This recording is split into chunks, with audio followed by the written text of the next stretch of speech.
For days, demonstrators blocked police from entering the campus at Polytechnic University. Now people are desperate to get out. Protesters in Hong Kong want the city to have full democracy and more freedom. Police have fired tear gas and rubber bullets on students. This all comes ahead of a new election in Hong Kong this weekend. CBS News Asia correspondent Remy Inocencio is on the ground. Police pushed past student barricades and into Hong Kong's prestigious Polytechnic University. Smoke filled the air as they chased down protesters, escorting some away in handcuffs. If the protesters do not initiate the use of force, the police will not initiate the use of force. Early Monday, the university's president appealed to protesters to abandon violence. But as some students attempted to leave the campus, they retreated in the face of approaching law enforcement. It's the culmination of a days-long standoff. Police armed with riot gear, tear gas, and water cannons. And students stationed behind homemade barricades, equipped with makeshift catapults, slingshots, and petrol bombs. At one point, protesters forced a police vehicle to turn back after hitting it with a flurry of explosive fire.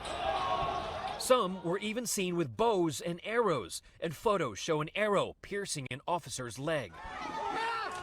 These protesters attacked an ambulance in an effort to free an injured woman who was also under arrest.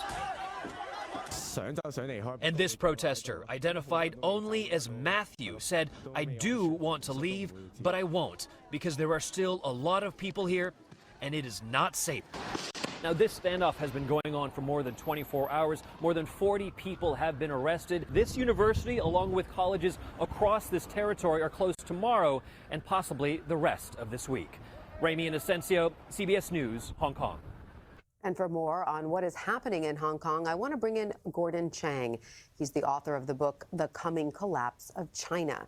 Gordon, welcome. Thank you for joining us. You know, as an expert on China, perhaps you can give us a little bit of perspective on what's going on in Hong Kong right now. Protesters won a legal victory on Monday when a court overturned a ban on wearing face masks. But the situation only seems to be getting more tense and even more violent. Why is that? Well, Beijing right now is not willing to negotiate with anyone. What we're seeing right now is, of course, a lot of violence. But that's violence because Beijing has closed off the possibility of peaceful change. We go back to June when these protests started on a continuous basis.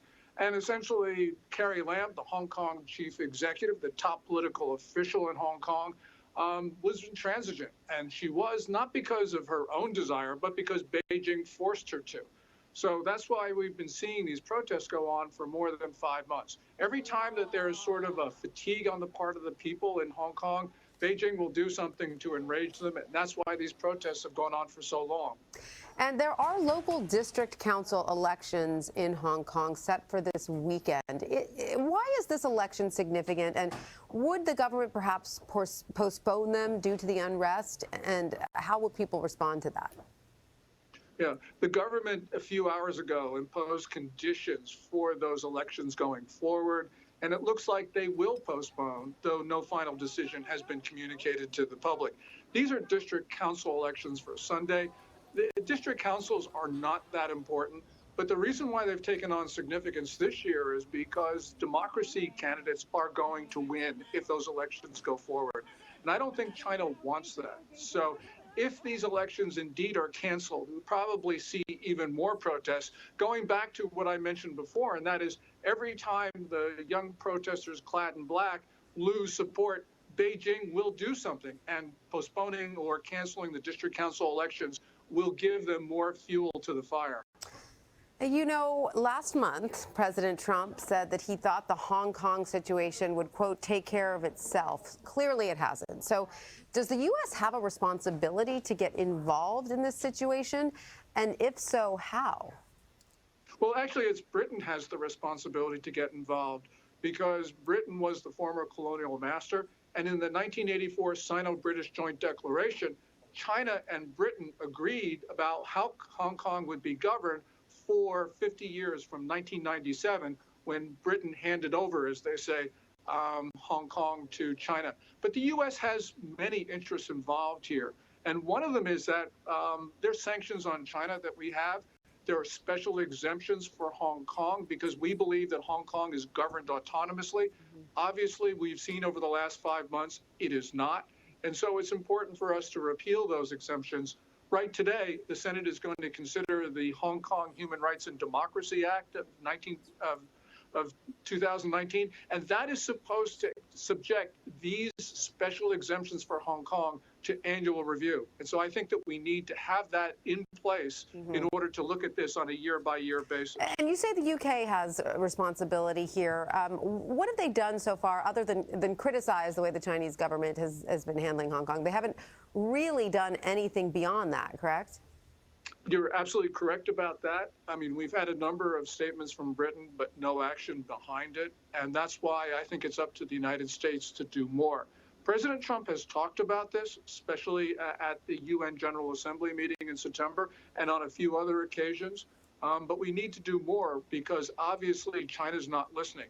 You know, China is intent on using force, maybe not deadly force, but force nonetheless, as we've seen over the last couple of weeks. And so we need to prevent what is clearly going to be a tragedy unless the U.S. gets involved in a direct way.